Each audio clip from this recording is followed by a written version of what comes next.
American half pound of 2 pure beef patties, lettuce, tomato. Singles going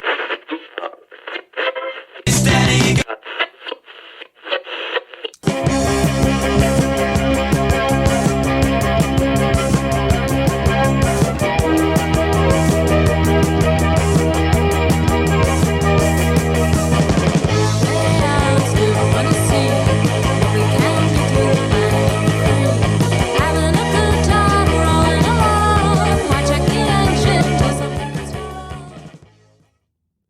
This is Singles Going Steady, the podcast dedicated to exploring great singles with a particular eye to the punk, new wave, and DIY eras of the last century. I'm Steve McGowan. And I am Adrienne Meddock, and we're in a band, the Beef People, who released a single in 1986 on our own label, Zub Records.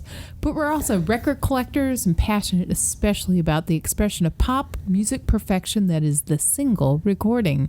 Exploring the mystery of what makes for a great single is what propelled us to begin this podcast. And this particular podcast is number Singles Going Steady 099. And I won't be able to say O after this, right? We didn't do this on purpose, but this is our episode 099, and it's about the British band 999. It's just fate, right? It's numerology. Those of you, those listeners into numerology, right, will be the nines are aligned. Yeah, the nines are running up and down our spine. The single we're going to talk about today is called Homicide. It's by 999, one of the original British punk bands. Right. These are the bands that formed immediately on the heels of Sex Pistols. Right. It was released in 1978 on the United Artists label, same as the Buzzcocks were on. 999. Let's talk about them a little bit. Yeah, they're still a band. Yes, they never broke up. So they're one of the longest lasting punk bands ever, and led by singer and guitarist Nick Cash, who was in a version of Kilburn and the High Roads, which became Ian Dury and the Blockheads. Yeah, I mean, I detect some pub rock leanings here. A little bit. And that they can really play. Yes, right? They can. So more. This isn't punk in the sense of, like, we're mad, let's all grab instruments and see what happens. Right, yeah. And the song is very melodic. Yeah, it's got a hook. It has a lot of cool backing vocals. Kind of radio friendly, even though that tends to be a negative in the eyes of some. But I mean, it's restrained. You know, it holds back until the end, and it kind of goes crazy at the end. He's got a great voice. Yeah, he really does. It's a very unique voice. What a good sounding record this is. The musicianship is good. The vocals are good. The pacing is good. It's a solid single. It's singable. It's hummable. It's memorable. And it's got a real dark subject matter. Yeah. It's the homicide you can dance to, right? So let's play it. We're going to listen to 999, London, England, 1978. On United Artists, it's called Homicide.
So that's a song that I really know from the music documentary or concert film, Right. Or and I remember it as being faster, louder, Right. But they play a pretty close approximation of the single itself in the concert, and that it's for punk medium tempo. Yes. And you can hear everything. It's not just a blur. It's not just buzz saws. Right. There's actual real lead guitar parts and backup vocals and melodic singing.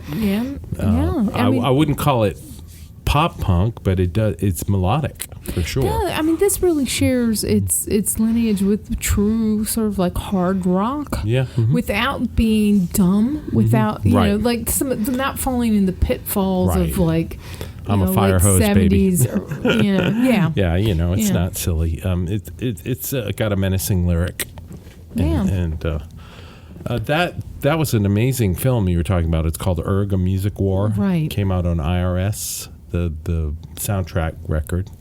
And I think it's a double album. Yeah. I mean, it's got everything on it. it's Anybody who was playing in the live early footage. 80s, right? And it's got a lot of really obscure bands too. It's got people like the Alley Cats and Skafish and as well as the Police. The Police were the Police right, had made XTC, it big between the yeah. time that they were shooting this and the time it was released.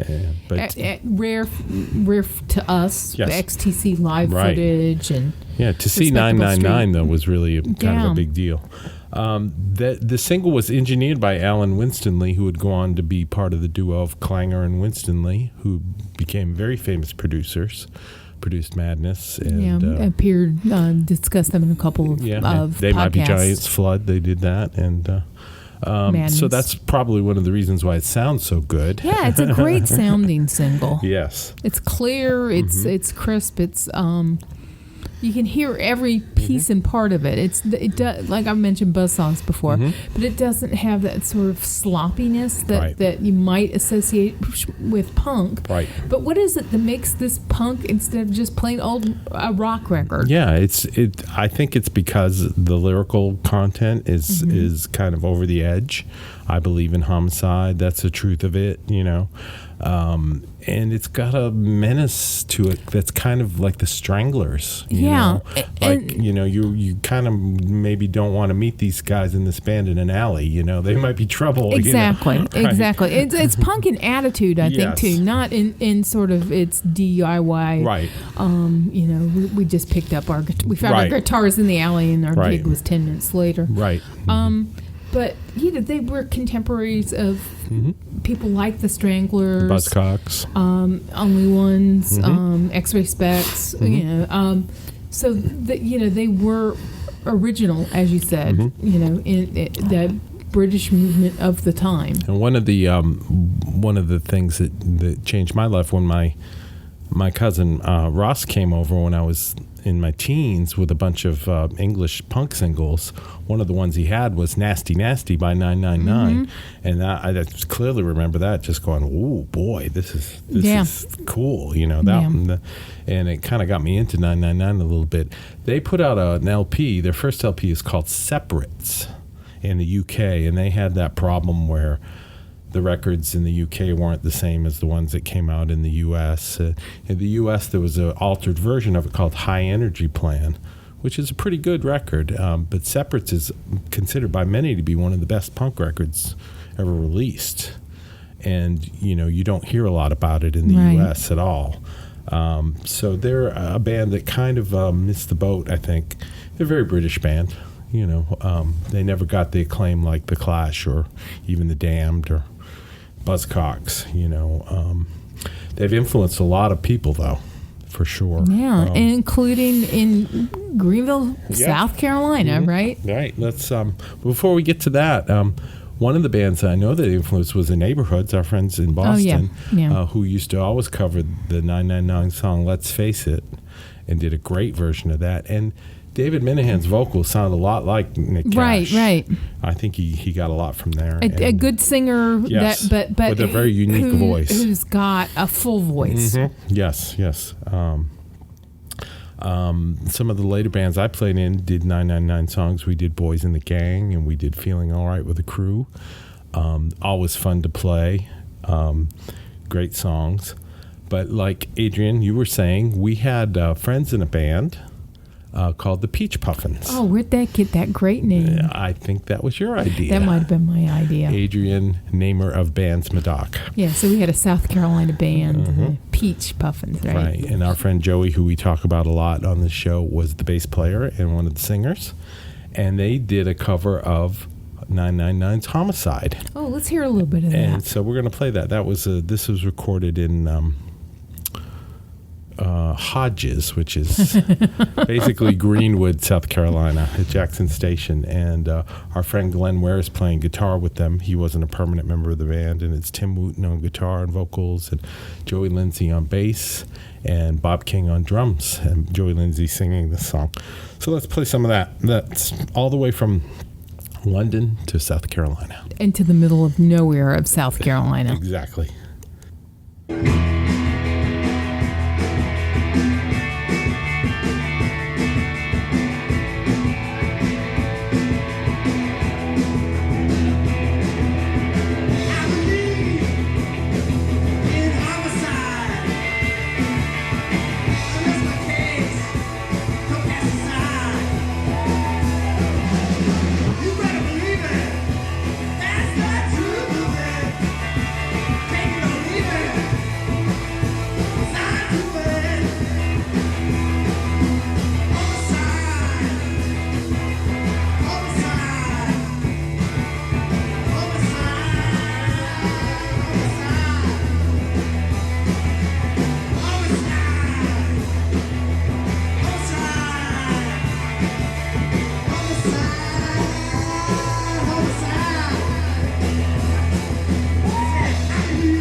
All right, there they are, the Peach Puffins, just tearing it up with Homicide. I mean, undeniably a great song, and you can hear the crowd. I mean, even in the what South Carolina people would consider a backwater. Right. is, So it's they're the going backwater's crazy. backwater. Yes, they're going crazy for it. They love it. Inspired cover, well played.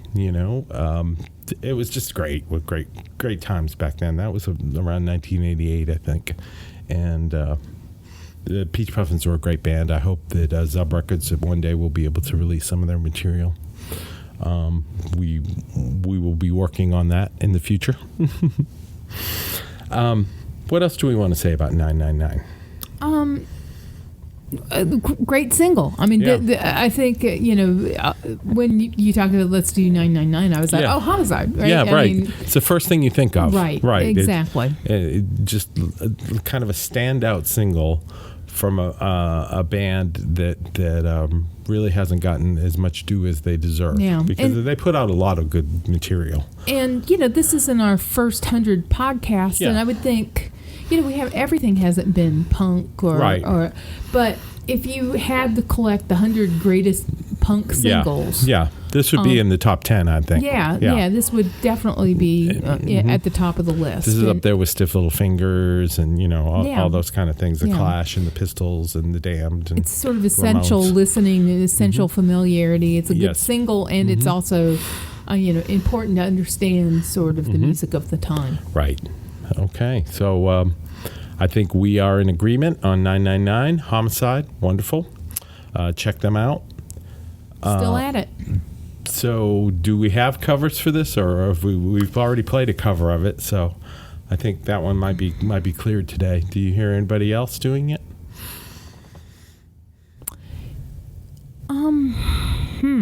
Yeah. I